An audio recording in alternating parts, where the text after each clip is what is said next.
देखिए, पिछले एक साल में लगभग 43 लोगों की जान गुलदार के हमले से गई और कोई पूछने वाला नहीं। सैकड़ों से ज़्यादा लोग घायल हुए।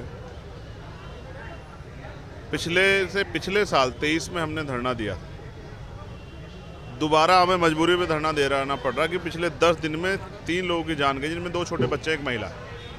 किसान अपने खेत पे नहीं जा पा रहा है, मजदूर काम नहीं करने जा पा रहा है, बच्चे स्कूल नहीं जा पा रहे हैं और अधिकारी कर्मचारी आराम से पढ़ के दफ्तरों में सो रहे हैं। मैं इसके लिए कई बड़े जो है मैंने प्रयास किए। मैं केंद्रीय जो हैं अपने मंत्री जो हैं उनसे मिला, उन्होंने मुझे आश्वासन दिया कि मैं आऊँगा। उन्होंने यहाँ के अधिकारियों से बात की। वाइल्ड लाइफ जो इंस्टीट्यूट है देहरादून में, उन्होंने उनको भी लेटर लिखा, उनकी टीम भी आई, लेकिन अब तक भी कोई ठोस कार्य नहीं हुआ।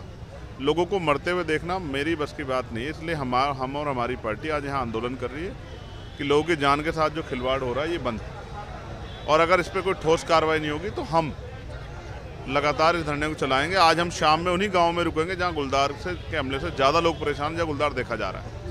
और अगर कोई भी हादसा होता है उसकी जिम्मेदारी शासन प्रशासन की और सरकार की हो, क्योंकि हमारी जीवन भी इतना ही मूल्य रखती है जितनी आम जनता की। तो आम जनता के जीवन को सुरक्षित रखने के लिए हम लोगों को मैदान में उतरना पड़ रहा है कि जिससे कि आम जनता का जीवन सुरक्षित रहे। जो 5 लाख का मुआवजा दिया जाता है, क्या ये सफिशिएंट है? नहीं, कोई मतलब नहीं है। 5 लाख रुपए में कुछ नहीं होता है। एक बेटी की शादी नहीं होती है।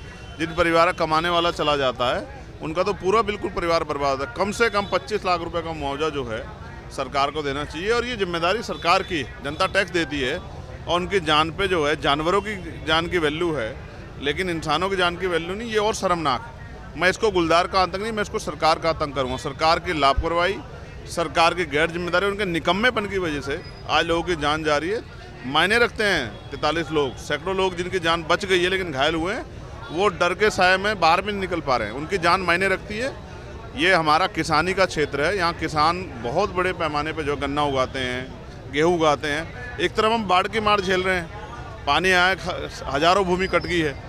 नजीबाबाद जो है विधानसभा में, बिजनौर में जो है हज़ारों बीघे ज़मीन कट गई है। और दूसरा जो है शेरकोट में, धामपुर में हज़ारों बीघे ज़मीन कट गई। दूसरा हम जो है जो बची कुछ ज़मीन है उनको गुलदार नहीं घुसने दे रहे हैं।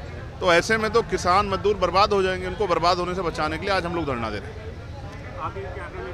उम्मीद है सरकार जो है सुनवाई करेगी और ठोस कदम उठाएगी। ठोस नहीं कदम उठाएगी तो हम लोग अपने आंदोलन को जारी रखेंगे।